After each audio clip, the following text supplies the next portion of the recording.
Hi, I just wanted to share this, which is so sad, and I was heartbroken. Well, when I say was, I am heartbroken. It's heartbreaking. Our little brown rat, first climate change caused mammal extinction. And this article, which I'll leave a link for it, shows this tiny little creature, the Bramble melomys, is understood to be the first mammal killed off by human-led climate change. And this is from the Queensland government. So in 2015, researchers had failed to identify any melomys individuals in their only known location on Bramble Cay, a tiny Torres Strait island near Papua New Guinea. Declaring its extinction was not a decision to take lightly, Mr. Richardson said. There's always a delay while the evidence is gathered to be absolutely certain. The federal extinction listing comes almost 3 years after the Queensland government had reached a similar conclusion, with a finding that the demise of melomys probably represents the first recorded mammalian extinction due to anthropogenic climate change. The limited range of the animal living on a 5-hectare island less than 3 metres high left it vulnerable to climate change. However, its 2008 recovery plan, drawn up when numbers were likely down to just a dozen of individuals, downplayed the risks. The likely consequences of climate change, including sea level rise and increase in the frequency and intensity of tropical storms, are unlikely to have any major impact on the survival of the Bramble melomys in the life of this plan, the 5-year-old scheme stated. And the demise of this tiny, rare creature really ought to be an alert to us all, and most especially the absolute the denial, really, of how serious the threat was, how it was downplayed the risks. Now, at the moment, scientists are explaining to us in no uncertain terms that we have about 10 years left in which to act, to turn things around, to prevent irreversible climate change impacts. And we're not just dealing with climate change, though, are we? There's also the ongoing problem at Fukushima, which is causing major problems for creatures that inhabit the Pacific Ocean or that migrate through the Pacific Ocean. Very, very serious issues of, starving seals, hundreds of them, if not thousands, arriving on the Californian coastlines, covered in sores. And why are they starving? And, like I say, this creature has now gone. It's extinct. And it is very, very, very sad. We've been told that we're likely to lose by, 2040, or the end of the 21st century, 75% of our insect species. They're disappearing like nobody's business. And, again, it's a very, very serious issue. A very, very serious issue which people just aren't really taking much notice of. Well, insects, they're just very little things, aren't they? But it's when we fail to take care and notice of the little things in life that then we start witnessing really big impacts of loss of those little things. It's, you know, when applied to finance, look after the pennies and the pounds look after themselves. And, you know, that same moral applies to the creatures on our planet, doesn't it? Look after the little things and the big creatures will look after themselves. But we're not looking after the little things. And we're not looking after the big things. And as I say, this really does need to be a warning to us all. This is an alert, because it does highlight the extent to which the risks are being downplayed. They are being trivialised. And then it is too late then, isn't it? It's too late. You can't go back to 2008 and say, well, you know, we should have took this threat a lot more seriously and made more efforts to protect this species. And it is really sad that this little creature will never walk on this planet again. That's extinction. And caused largely by us, because what is the point of a planet having an intelligent species capable of empathy and compassion if we are not here as guardians of nature and to protect nature from approaching extinction, as Noah did with his ark?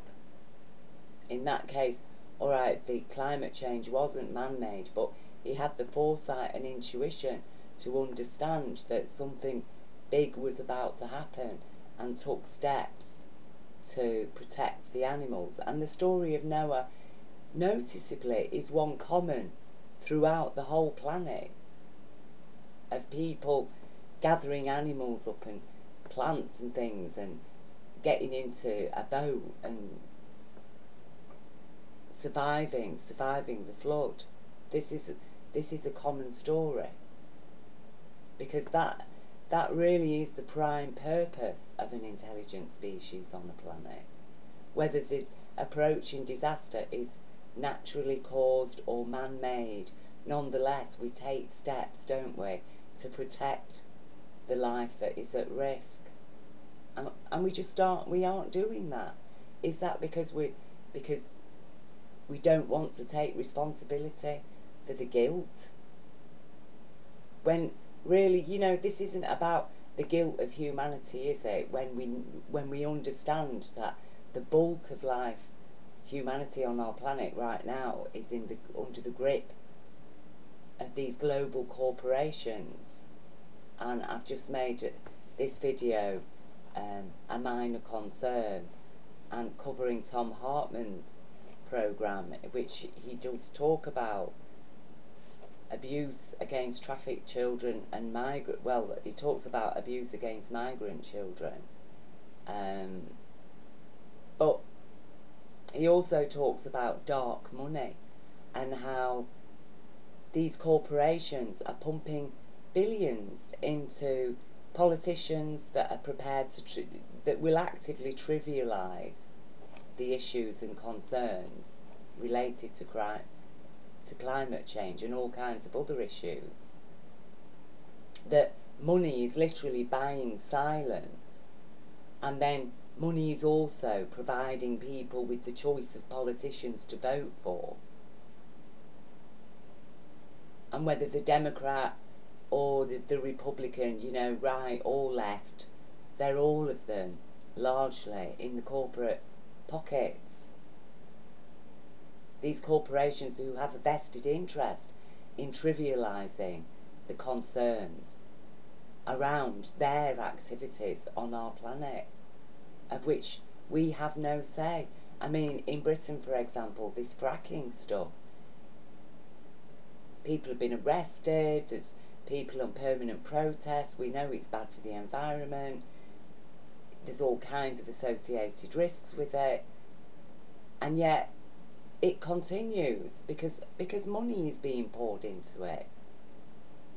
You know, we've got Mark STEELE up in Gateshead exposing the dangers of 5G, supported by hundreds of scientists around the world, who are explaining in no uncertain terms that this wireless technology is damaging wildlife, insects, birds, humans, babies, children, the unborn fetus.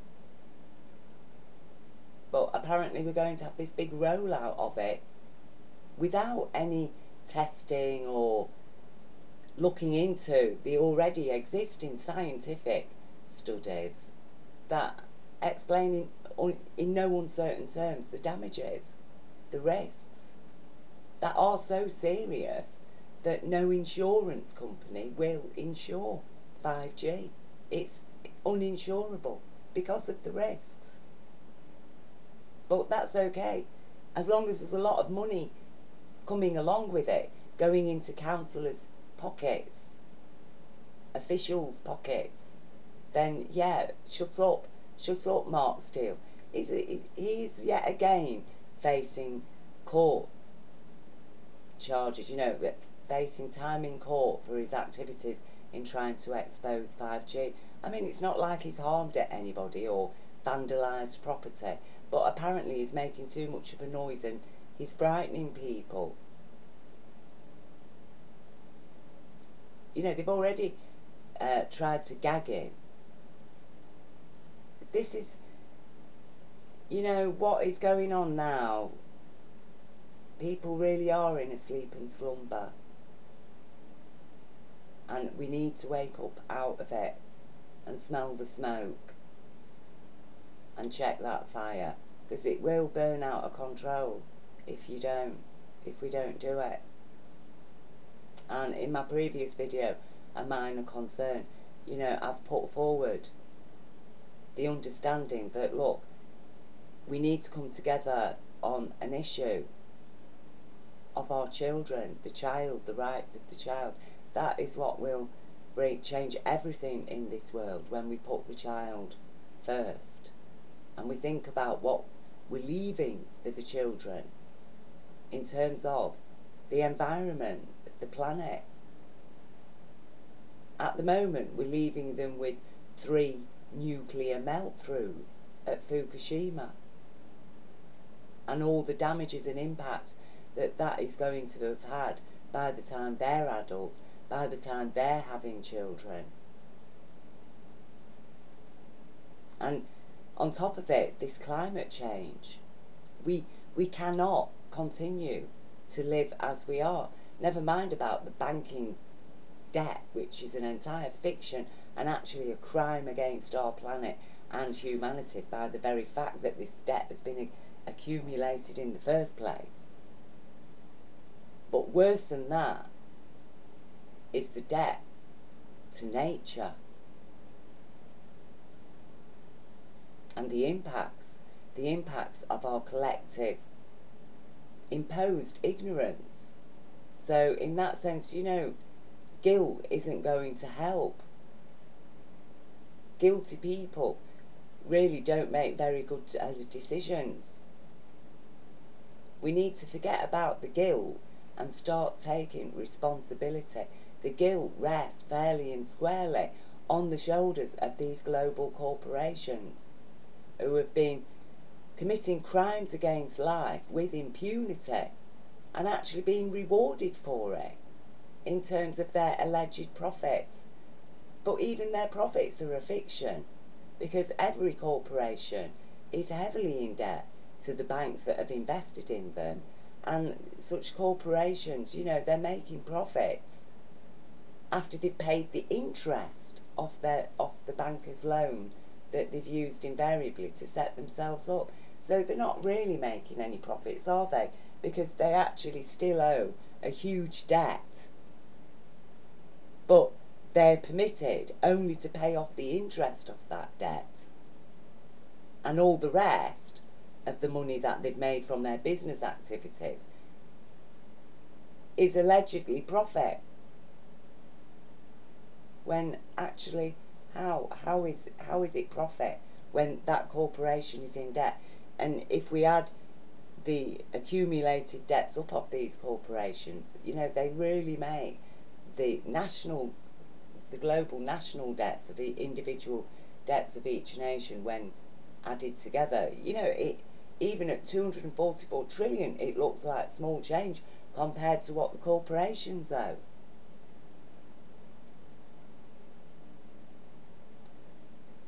So I hope more people will start picking up on the issues, and, you know, with climate change, and in particular methane, and that is directly related to the livestock industry, particularly of meat and dairy, which has a far huger impact on the environment in terms of global warming chemicals than CO2. That if we could cut out meat and dairy and bring an end to this abominable horror that is the meat and dairy industry. You know, these animals are put through dreadful suffering. So, you know, the animals that we have plenty of are suffering terrible abuse, horror, basically. And meanwhile, because of our continued ignorance of the severity of the situation, little creatures like this are becoming extinct. So, again, thank you for taking time to listen. I know it's bad news, and yes, there are a lot of problems. I'm going to leave you my supernatural or not yet video that I hope will give strength and courage to people of care and conscience, in the sense that, you know, of confirming that there is a higher intelligence. As far as I'm aware, anyway, I can state for a fact that there is a higher intelligence, and that intelligence does live through us, and we can connect to it, and we do have the power and the ability to solve the problems that we face today, if we have faith, and if we take courage, and if we are prepared to invest in our children and in the environment. We can turn things around, and I think that we really need to understand that, because it seems that there's an apathy about everything. People are, oh well, you know, what can you do about it? What can we do about it? How many children were recently in London on behalf of our planet? Listen to those children. They've got hope. They've got faith. They have got to face the future of the planet we, as adults today, will be leaving behind. So, love and God bless to everybody.